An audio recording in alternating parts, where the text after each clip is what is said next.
Please allow me to introduce Dr. Shantini Thiruselvam from the School of Hospitality, Tourism and Event, Taylor's University, Malaysia. Dr. Shantini, the virtual floor is yours.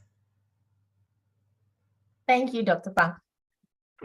And thank you to all the participants who have remained with us for the second day of our Postgraduate Research Colloquium. I'm very pleased to welcome Dr. Nick Naumore. He will be presenting his workshop today. Now, Dr. Nick is a senior academic who is currently affiliated with the Higher Colleges of Technology and in United Arab Emirates and University of Northampton in United Kingdom. His work is within the scope of critical heritage studies, human geography and tourism studies, and includes heritage tourism, cultural and historical geography, intangible heritage, food tourism, and urban geography. His career has included research projects and teaching assignments in France, Germany, India, United Kingdom, United Arab Emirates, Japan, and Bulgaria. Nick has a PhD in Human Geography from King's College London and a Master of Science in International Tourism from the University of Bedfordshire. Here's a warm welcome to Dr. Nick Naumore. Over to you, Dr. Nick. Good to see you. Yes, hello everyone. It's good to see you too, and it's my absolute pleasure to be here. I would like to express my sincere gratitude to all of you for the kind invitation to participate, and huge well done for the wonderful couple of days of workshops and presentations. So just give me a second to share my slides with you. Okay, so I hope everyone can see my screen and you can hear me loud and clear. Yeah, okay. So yes, we can. When I was first approached to deliver a talk to this event, I had no doubts about the topic. And I was thinking, okay, for many PhD students or for many post-PhD researchers, one of the main challenges is, okay, I now got a PhD, what to do, right? So those of you who've been in this wonderful but rather difficult journey already know what it's like to be an early career researcher. There are so many expectations, there's so many tasks, there's so many activities you're required to do within a relatively limited short time span. So I decided to do this workshop to basically shed some more light on early career experiences, also include my own experience as someone who has gone through that journey as well. So I will focus more on what is like to be an early career, what are some of the main challenges from 3 different domains, and I'll also give you the floor for some questions towards the end. So before we begin, it's what matters the most first is to clarify what do we actually mean by an early career researcher. So following the Arts and Humanities Council definition, an early career researcher is an individual who is either within 8 years of the award of their PhD or someone who is within 6 years of their first academic appointment. So although not all PhD students, when they graduate, remain in the academia, it is true that the majority of them conduct some scientific research and they work either exclusively or at least on a part-time basis with academic institutions from various parts of the world. There is a range of sectors in which early career researchers may wish to develop their careers. The academia, research centers, even the private sector today is very hungry to get people with the relevant research skills. All those markets which I just described are highly competitive. And of course, there is this requirement for all of us to have something more than just the PhD certificate to present. So at this early stage, there are many challenges and there are many different views and perspectives on how one should develop as an early career academic. So those challenges, when we think from a slightly different perspective, first and foremost, relate and start with the question, okay, I now have a PhD. Finally, I've completed this never-ending journey. I'm here where I've always wanted to be. Those sleepless nights are over, or at least we would like to think these are over, okay? So we've often been given a number of different advices, like you need to do this, you need to do that, you need to enhance your academic circles, you need to find a job, you need to start publishing, all of those pressures regarding what we should do and how. There is also this more personal need for all of us to establish our professional identity, our identity as researchers, as academics, and also people who would like to be known in the field as well. So what we can hear most of the time from our peers, from our former supervisors, from our academic managers, develop your output. The word output is a lovely word, which I must admit to you, I fell in love that moment when I heard it. But at the same time, it is so confusing. It's a lovely term that describes our research, or should describe our research, and also demonstrate what we're capable of. But also it's a word these days that denies any kind of creative and emotional endeavor that our writing entails. What do I mean by this? There is so much pressure towards our output. Publish there, attend that conference, organize that workshop. And at one point, we need to figure out, this is arguably the most important part of our new career. But at the same time, there are some more things which we as early career researchers need to do as well.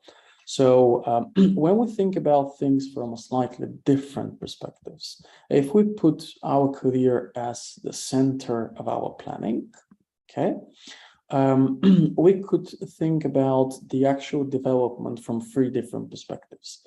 The development of our cognitive career. This is basically the development of our research trail, research interests, research expertise. The development of our community career, which is the contribution to the wider academic community, and also the organizational career, which is, our performance with our employer. For example, how we address and how we meet the expectations of our organization, which we're based at. So this could be the research center, could be the university as well. I can't, and I don't want actually to tell you which one is more important, because I started my post-PhD days thinking that the cognitive career is the most important thing. Then I realized all of the other two are equally important at various stages of your life. And I don't want to prioritize, I don't want to give any misleading advice, but for me, each researcher needs to choose his, her own career path. And we need to think about the balance between all of these three as equal as we can. So let's start with the cognitive career. One single piece of advice I've always received from peers, tutors, supervisors, mentors, is that there is no such thing like bad writing, okay? Any kind of writing is always helpful. If it's for a conference, if it's for SSRM paper, if it's for a journal, it always helps in one way or another. It helps us think, create, develop, review, and enhance our ideas, okay? So write what you want to write, what you're interested in, what you enjoy writing about. Write for conferences, write for a personal blog, even if you wish. The more you write, the better skills you will develop. I've realized this from the very beginning of the post-PhD days, that Writing a PhD is one thing, but it doesn't end there. And we need to structure our writing first and foremost in accordance to the expectations of a particular journal, but also we need to establish our own writing style. And at one point, we will all be doing this. Okay, but the journey towards there, it's not easy. One common mistake, which I've also realized rather later than earlier in my career. Do not write only articles. Do not focus on writing scientific articles only. Okay, simple book reviews, simple opinion pieces, writing pieces, for example, for the conversation, or any other media outlets could also give you international exposure. Different media outlets also connect you to different people who may or may not be interested in your research at this point, but they may develop an interest in near future. Also, this helps you establish your own professional brand too. So my advice here is try to write and publish with your mentor. Okay, since the very early days of my PhD career, I've worked with different people to help my writing, but most importantly, to also help the way I see things from a different perspectives. So the so-called academic type, which we hopefully initially developed from our PhD days, is even much more important in the post-PhD days. So also from a slightly more quantitative perspective, the more authors we have, the more citations potentially we're going to have once our research has been published. So with regards to the community career, this concerns primarily the engagement in academic circles. So I found that reviewing articles for journals may be a tough work, may be a time-consuming exercise, but that's probably the first thing which we should all start doing in the early post-PhD days. It's a part of a longer-term strategy to also target a particular journal and see what the requirements for this journal are and what kind of papers get accepted. So create your publons, create your ORCID ID, work with editors, volunteer your time. I will probably say this a few times in my presentation, but for many people, time is precious, is limited. I'm part of those people, and I really value my time. But reviewing articles is not a waste of time. It's a hard work, and we need to do it properly, simply, even if you wish, because we expect this to be given to us in return. When we submit our paper, there is also this requirement for us to get the peer reviews. And we're not completely happy when the peer reviews don't make sense, or they're misleading, or they're not critical enough for us to see what kind of changes are required. Okay. Another peer reviewing exercise is to review abstracts for academic conferences. I don't review for many conferences, but for around 10 each year. And I find this as a brilliant way to stay up to date with the work in current thinking with your own research domain. Some of you may ask, okay, what's the difference between reviewing abstracts for conferences or reviewing abstracts for journals? Should we prioritize the latter? Yes and no at the same time. Journals are obviously much more, I would say, contributing towards our research work. But we all know that the acceptance rate, especially for the good journals, is relatively low. And for the conferences, we have the chance to review ongoing work at various stages. We may be excited to see research which isn't as yet at a stage to be publishable in a journal, but still, it could be something we're interested in, even at this early stage. Attend conferences, even if you are not presenting in them.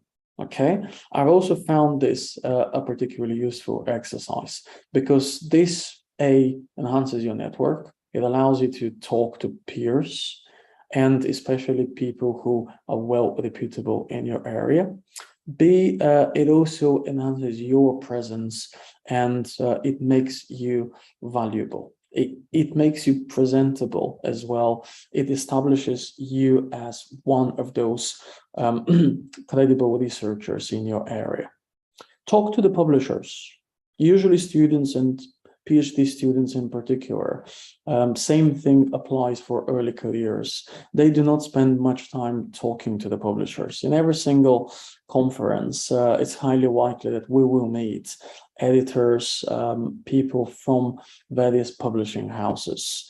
We would meet commissioning editors, for example, for book series, and talking to them could also help us see what we can do, how to do this, and also see what it's like to, be there and talk to those people about the requirements for us to commission an edited book, for instance. Again, donate your time. You can see I've devoted a whole slide for this. So attend webinars, attend events such as this, volunteer to speak at them, or at least to take part in the discussion. This will give you international exposure and network with like-minded people who may share similar research interests. Okay.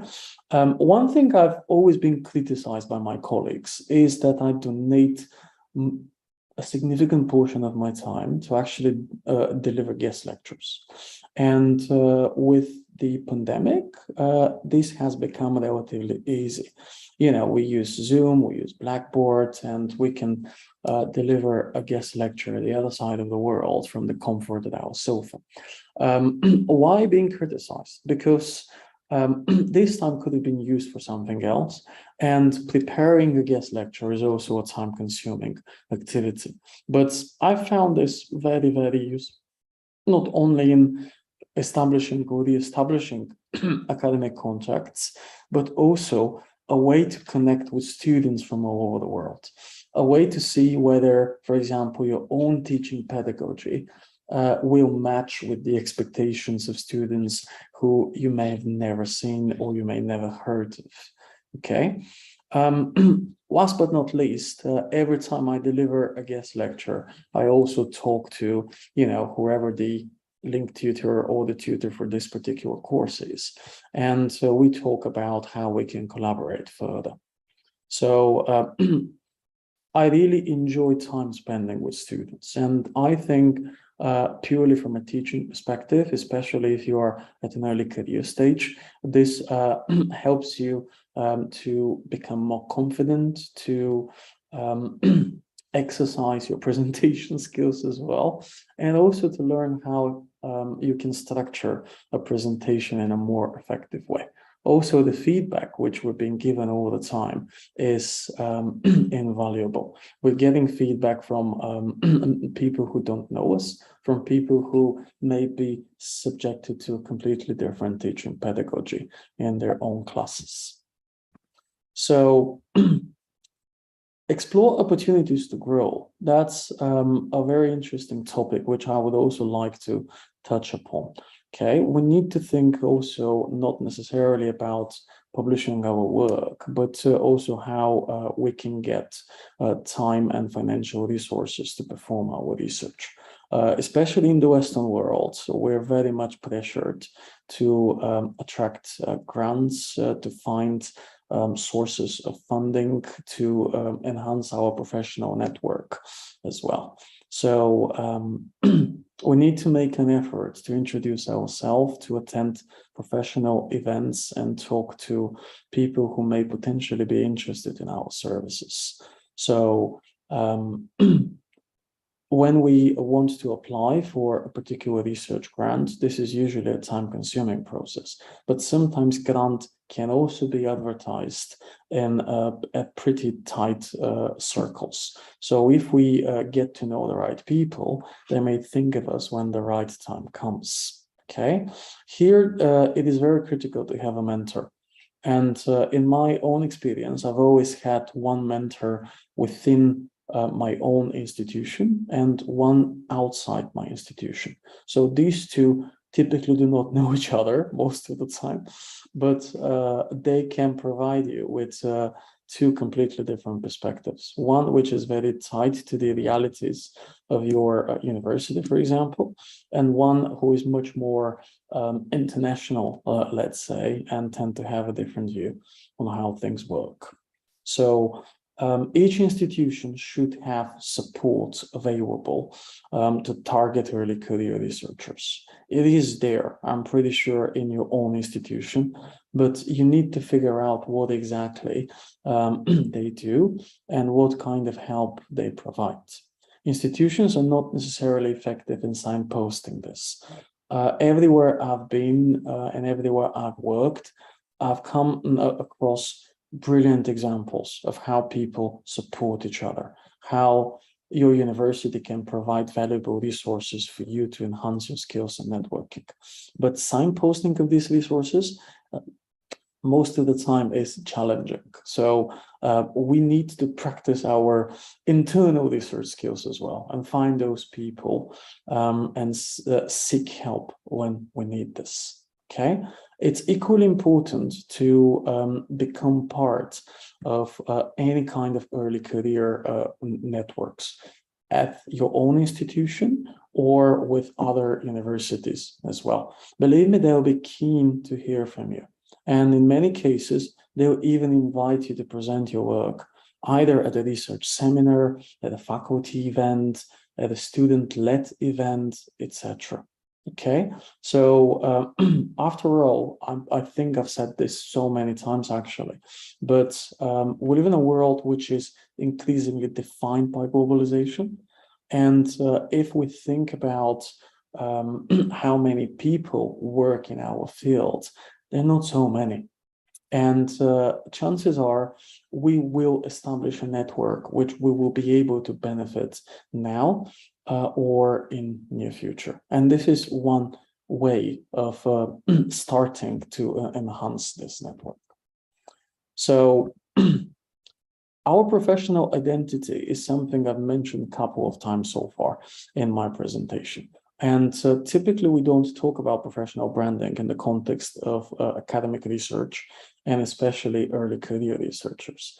But although we can think of this more in the context of marketing or human resource management, for me, this is one of the arguably most important thing to do in the first early years of your post-PhD life.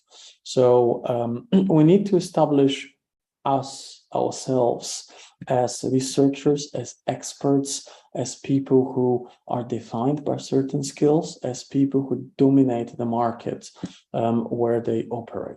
So, of course, we should start with our digital presence, LinkedIn, ResearchGate, Academia, SSRN, and all the other places where we can volunteer our time, and also we can make our research visible. It's not only our research, it's our personality and our expertise too. Another thing which I believe is important is to try and widen our methodological expertise. Chances are, as a part of our PhD, we have developed a particular expertise in quants and qual-omics methods, but there is always a room to actually start something new or to experiment with something different, trying to work with people who are experts in a different area which we're not, and see whether we can learn from them, okay? One common misperception is that people who are defined as early careers, they are relatively new. And I always argue about this. Early career does not mean being the rookie, being the newbie in the room. After having completed a PhD, we tend to have much more skills than many other people within our fields, okay? And this is the beginning of the journey. Yes, I agree. But at this stage, we're also very much equipped with the skills, expertise, and even network not to be considered as the absolute newbie in the room. So to summarize my presentation, I would say that being active, but also being proactive is the most critical thing at this early career stage. We need to invest our time, we need to invest our efforts in the long run, and also have a plan about how we want to see ourselves as developed researchers in the near future. The key is to have a plan and stick to it. I always tell my students the same thing.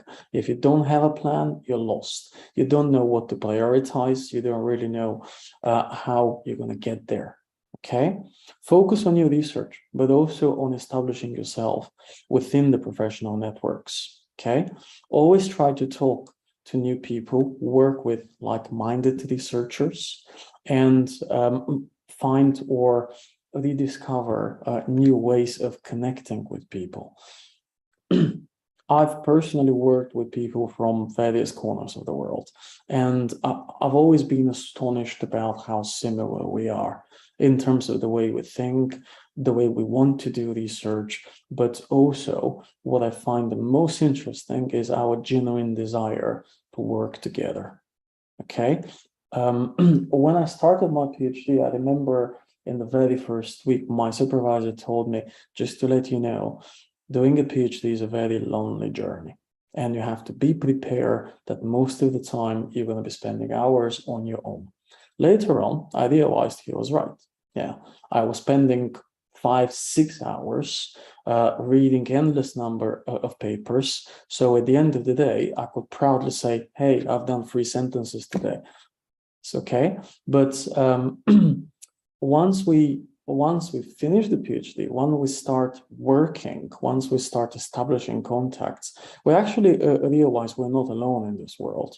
And we have people who would like to work with us, who would like to share their feelings with us, who would like to share their struggles with us as well. I'm pretty sure here we have researchers, we have teams of researchers who have conducted research together, and we all know what we mean here. The pleasure of getting your paper published, but also the struggles which we've been through in the process.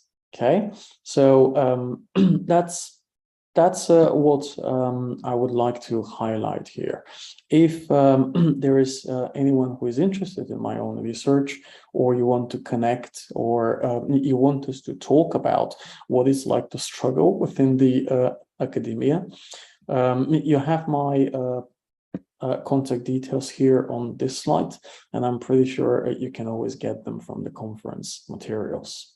So on that note, and conscious of time, I would also like to say once again, big thank you to the conference committee for inviting me. Thank you to all of us who have listened to my presentation, and the floor is yours for my question.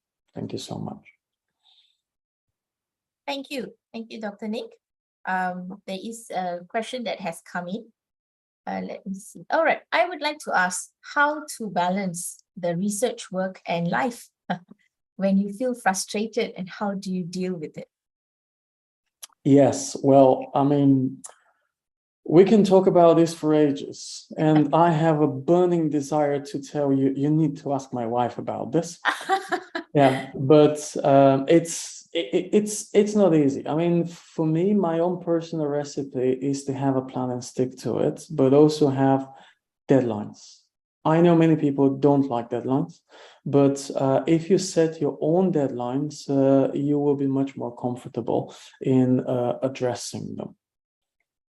Okay, what was your secret? Do you have a special timetable that you followed, or did you prefer to work at work? I assume you were working at the time, or you were full-time studies? Yeah. I mean, my own secret is to prioritize, but also to think about when an opportunity comes ahead, whether it is the right time to take it. We have 2 different kinds of people. People who will take every opportunity because every opportunity is valuable potentially. And you have people who would say, no, I'm too busy for that, okay? The truth is somewhere in between. And I tend to belong more to the first category, unfortunately. I always like to help. I would always like to do some things. Sometimes I find myself struggling with time. I must admit this, and I'm not 100% addressing every single deadline for various reasons. But for me, what matters the most is when you say yes, when you accept, to do like a peer review or anything, first you need to think, do I have the time to do it? And also, do I have the actual intellectual capacity to do it right now? You know, we do awful lot of things at the same time. We do research, we teach, we supervise students, we mentor, and after all, we're human beings. We need to sleep at the end of the day. Eating is a long story, but sleeping, at least we need to do it. So if I feel I have the time to complete an activity to the right standard as per the expectations, I will say yes to it. If I have any doubts that I will be able to do it, I would gladly ask for an extension, or I would say no at this particular stage. Because what could be the worst, in my own opinion, is to say, yes, I'm going to do this, and then don't deliver. Okay, thank you. Thank you. We have another question on aside from the usual academic skills, what other skills did you have to work on to help your career in research? I would say every kind of interpersonal skills. I mean, every single time where, for example, we present in front of a large audience, that's a skill. Every time we work with students from different backgrounds, that's a skill. Every time when we have to work under pressure, for example, finish writing until 2 a.m. and then have the first lecture at 8 a.m. in the morning, that's not easy. We have to treat our body. We have to think about how we can prepare ourselves for those challenges. My secret skill here is that we have to find a way how to deal with our own selves. And I know it sounds a bit confusing, but we need to know what our strengths and weaknesses are. Okay, like for example, I can tell you for sure about me. I don't mind working until 2-3 a.m. in the morning. I'm absolutely fine. I'm capable of doing my best even after midnight. But ask me to deliver a lecture at 7 a.m. and you will see the worst of me. So I've kind of, decided about myself that I'm much more productive in the latter part of the work. So instead of fooling people with morning timings, I'm very honest and say, listen, I can work very hard. I can work until late night if that's okay with you. But just so you know, if you put me at 8 a.m., students will struggle, you will struggle, I will struggle as well. It's not good for everyone. And I've tried to change myself. I've tried to, drink more coffee. I've even suffered from having energy drinks for a significant part of my life. But it's not about that, and it's not physical. It's just mental. I just find myself much more productive and much more focused in the latter part of the day. Okay, I agree, Dr. Nick. You're not alone. I think we have to decide if we are early birds or night owls. Yeah, I'm definitely a night owl, not so much an early bird, but I've had colleagues who can consistently be up at 5 in the morning writing. Oh, yes. I say, oh no, I secretly admire those people and I'm not so secretly jealous of them. I think they're admiring us that we can stay up to 2-3 a.m. consistently. Maybe you're right. Once we're asleep, I don't wake up. Okay, so yeah, I think that's one thing we can do is to establish if we are either early birds or night owls, which brings us nicely to the next question. Could you please share your daily routine when working on PhD dissertation, jobs, and other academic issues? Okay, I first need to clarify. PhD dissertation, it means when I'm helping a student, when I'm reviewing a PhD dissertation, or... I think when you were doing your PhD dissertation. Oh, when I was doing my own working, PhD yeah, dissertation. I guess you were working full time. Yes. Most of us we don't have the luxury Yeah. of studying full time. I know. I was one of them. I was doing my full-time work and my part-time PhD. So, well, again, priorities. My time was structured that I had one full day at work for PhD writing, and I would also have at least few hours each day. So those hours were not the same because our timetables are very different from Monday to Friday, or depending on which part of the world you are, from Sunday to Thursday. But I would just set targets. I need to finish with these 3 sections today. I would need to, write summaries for these 5 articles today. So I personally find myself as a very target-driven person. Even if my target, for example, today is to do 5 different things, I still need to have those. And achieving a milestone is something which brings me inner peace. It's, that sense of accomplishment is what motivates me for the other day. So a typical day at work could be, for example, to go to work, sit on my desk, look at my timetable, start completing the tasks as per usual. If for whatever reason I can't complete, okay, unfortunately, my evening suffers a lot. Okay. Do you differentiate your weekday and your weekend activities? Did you also continue to work on weekends? Unfortunately, I had to work during weekends for the entire period of my PhD because, many people outside the academia don't realize this, but our time during the week mostly includes meeting students, teaching in the class, talking to colleagues, etc.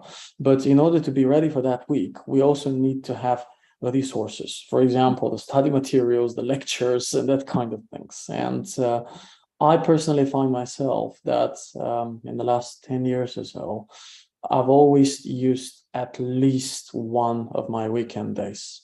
Initially, I was like few hours Saturdays, few hours Sundays. Then I switched to doing more work on Saturdays and having the Sunday off. That cheat day, peace of mind day. Yeah. So when my son was born, obviously these things changed because the priorities changed. And I had to switch back to the first model and use, for example, the 2 hours of his sleep to actually do some work. Only 2 hours. Well, yeah, should be sleeping. 2, 1, depending on the age gap. Okay. We look.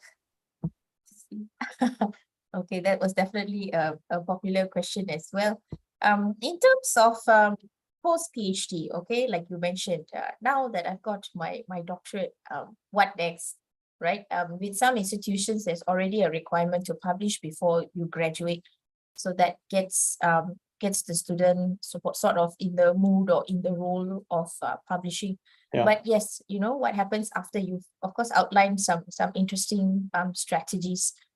Perhaps I can ask a question. So I was just thinking, sometimes, there are certain topics I enjoy doing, but they don't seem to be very mainstream topics, but I feel they're worth discussing. So I normally target non-index journals, especially those that are more exploratory in nature. What do you think? Well, I personally don't mind publishing with non-index journals, non-Scopus journals. What matters the most is the audience. For example, if you want to establish a network in Latin America, you may need to target their journals, which may not necessarily be Scopus indexed or something. Okay. Also, sometimes we would like to think, well, if it's a well-known journal, everyone reads it. Yes, or at least we can find access to this. But it really depends on which part of the world you are based. There are some countries which still prefer their own journals. There are some other places where, for example, they find the language slightly more complicated with the top journals. Also, sometimes it's about the actual editorial process. I know I'm kind of opening a can of worms here, but when we target good journals, first of all, the acceptance rate is very low and the rejection rate is very high. Second, the time needed for us to even get the peer reviews sometimes can be challenging. Like I know 12 people, months, right? 12 yeah, months. I've personally suffered from this myself, going through 3-4 rounds of reviews, like a year and a half, almost 2 years, just to get my paper rejected at the end of the day. And I completely accept this. Only the best papers get published. Fine. But as you said, sometimes the topics do matter. Sometimes the methodologies do matter. I'm a qualitative researcher, and I find myself struggling with some journals in particular. Yeah. And what happens with our data after 2 years? We've been trying to publish with this journal for some reason, yes. We're not there, and then we have to start the process all over again. But the data is already more than 2 years old. So yes, publish and perish, we know their rule, but sometimes we perish simply because we weren't able to pick up the right journal. And I know many people who would target even non-index journals because they know that this could be a relatively quick editorial process. I'm not saying they will get the paper accepted. I'm saying we would know whether the paper will be eventually or could be eventually accepted or just desk rejected. I would be very happy if I receive a desk rejection, for example, within a few days. So I know, okay, that's not my journal. I will prioritize something else. Okay, understand. I think sometimes even desk rejections are quite kind. I received They one are. before, They and are. the editor was very kind. He said it's a well-written article, but not for my journal. I encourage you to Yes. submit this to other journals. So I thought that was a very Yeah. nice comment. I share this opinion, and here we must give credit to the editors. Yeah, because most of the time editors work under huge shadow, and we don't see much of what they do. But they do an awful lot of work when it comes to reviewing the abstract, judging the methodology, the suitability of the paper to the journal, finding the peer reviews, making decisions. That's a lot of work, which is always neglected, even by us as researchers, by the way. But I personally have had the chance to work with great editors who, even when they reject the papers, will suggest some journals and will even give you some feedback about your methodology, your gaps, or the weaknesses of the paper, which at this stage, the desk rejection, they're not necessarily required to provide you with a substantial feedback, but some of them do, and hats off for all of that. Oh, great. Okay, so definitely we need to strategize before we sort of rushing to publish. Surely. Yeah, a good plan or even a bad plan is better than no plan. We're still looking for any questions at this stage. So far, none from Dr. Nick.